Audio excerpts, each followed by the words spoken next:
So in the last segment, of course, we drank a beer, and Deez tells me he's back there fidgeting with his lights. He's got like a fidget spinner with lights on it. What the hell are you doing? I don't know. You have to watch a YouTube show. This guy is nuts. So on the last segment, we of course drank Conservative Dad's ultra right non woke beer, and it was pretty good. Was it worth $30? I don't think so, but to get it, it was to kind of help out with the company. And the guy, the president and CEO, did say it was going to come down in price, and bars are demanding it. So we were cutting edge. All right, we were trendsetters, Deez. What do you think? I would say so. And to be fair, there's no beer that's worth $30 a six-pack. There's not, but hey, we're giving it to a good cause. We're not giving it to a bunch of trainees, and we're going to get into that when we talk about the Dylan Mulvaney Budweiser Bud Light fiasco, because that's like a bad dream. It just keeps coming back, doesn't it, Deez? Yeah. I can't figure it out, but we're gonna break that stuff down for you. But what I really want to get into is the Ocean Gate Titan submersible that imploded on Sunday. And everybody was freaking out and grabbing their butts about this, and the hair was on fire. We got to find him. We got to find him. The federal government came out. Everybody came out. We got to find him. They only got, 60 hours of oxygen left. Come to find out, after all this is done, the Coast Guard knew. Navy. I was Coast Guard knew Titan sub imploded. They knew it. Yeah, but it was detected by the Navy, and they told them that everything I read said. So, and this is from everybody knew is what we're getting. This is from New York Post. A top secret team with the U.S. Navy detected the implosion of the Titan submersible on Sunday, meaning the international rescue effort and apparent race against time before air in the vessel ran out was futile from the very beginning. It was also BS. They knew that there was nobody alive in that vessel. Yeah. They knew it. Yeah. Because there's no way that the Coast Guard and the Navy, they've got microphones all over the ocean. They're listening for enemy submarines is what they're doing.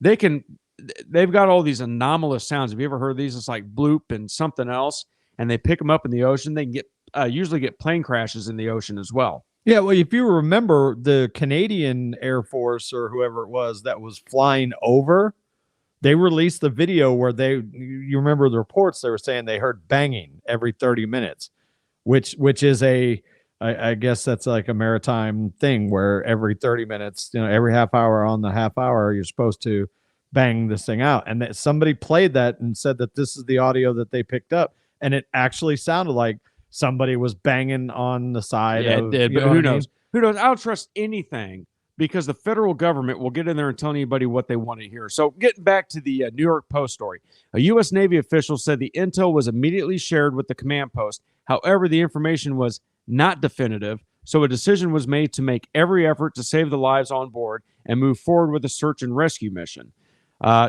Goes on, the world was transfixed as details emerged Tuesday from internal emails which claimed Canadian maritime and surveillance and a patrol aircraft picked up a banging noise every 30 minutes, as Deez was talking about, giving hope the 5 men on board could still be alive. I don't believe any of this.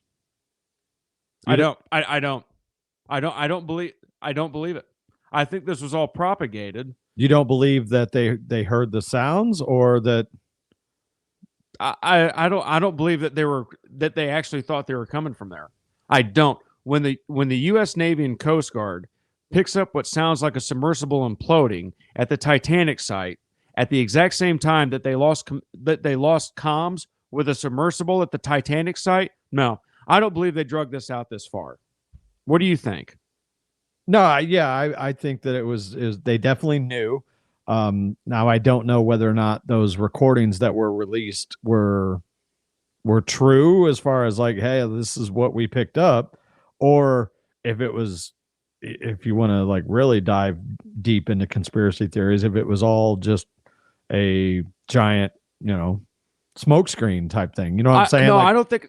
And you say a conspiracy theory, and we have proven so many times on this show. If you're listening to the Donzo and Deez show, we have proven so many times that they're not conspiracy theories; they're conspiracy facts.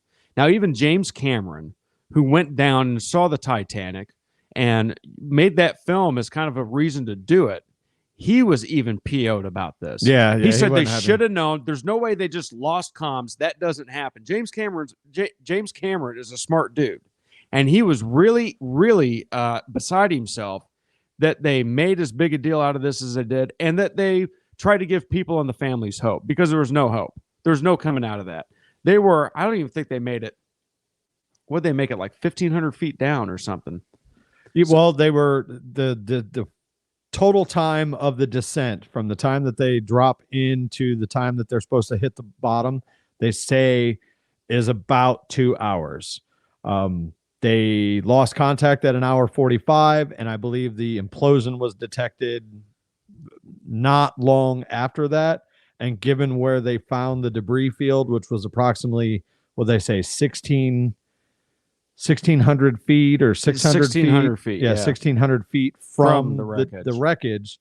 And I haven't seen anything, and maybe you can correct me if you've read it. I haven't seen like how large the debris field was. I haven't either. I saw that they pulled up pieces of the submersible. Yeah, They large retrieved pieces, large. which really kind of surprised me. But wherever the breakage happened, obviously the thing, collapsed under the weight of the ocean. Now, along I with don't know this, how far it kicked out that debris. They claim that they have found potential human remains in one section that they pulled up. So I remember this, and I've got this story pulled up right now. It's from Grunge, but I'm going to kind of go through it.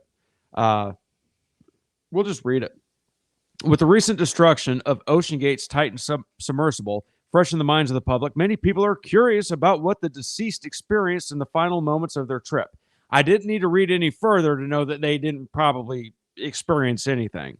No, they experienced instant death. I mean, that's all there is to it. As soon as the slightest crack in that hole happened, gone. Like it instant implosion. So, Scientific American says that for every 33 feet, and I'm a scuba diver, so I know this, every 33 feet you go underwater, the pressure on the body increases by 15 pounds per square inch. Okay? That's a lot. Sunlight cuts out at 656 feet deep, or 21 pounds per square inch. Rottweiler bites. If a Rottweiler attacks you, is 328 psi. Crocodile bites measure up to 3,700 psi. A great white shark can bite up to 4,000 psi. Where the Titanic is at, underwater, pressure pushes in at an incessant 5,500 to 6,000 pounds per square inch. All of that pressure was pushing on the Titan when it imploded. So they didn't feel anything. No. Now, they did a thing on Mythbusters, and I have no idea what just happened there. Oh boy, we still have audio. This is wild, but well, we do, but my everything just shut down. There's still power going to the computer? No, we're coming through there. Well, we may just fucking fuck this all up. Uh-oh.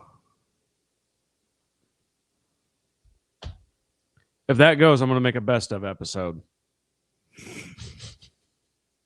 I don't know what else to do. Well, I'm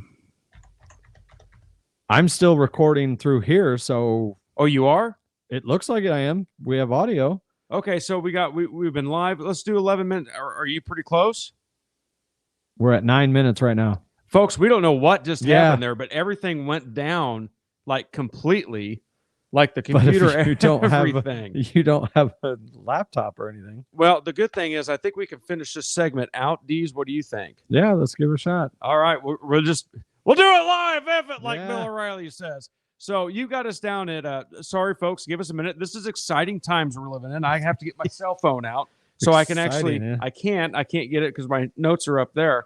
I have no idea what in the hell is going on here. Yep. We got gremlins. The on-air light went out, folks. For people,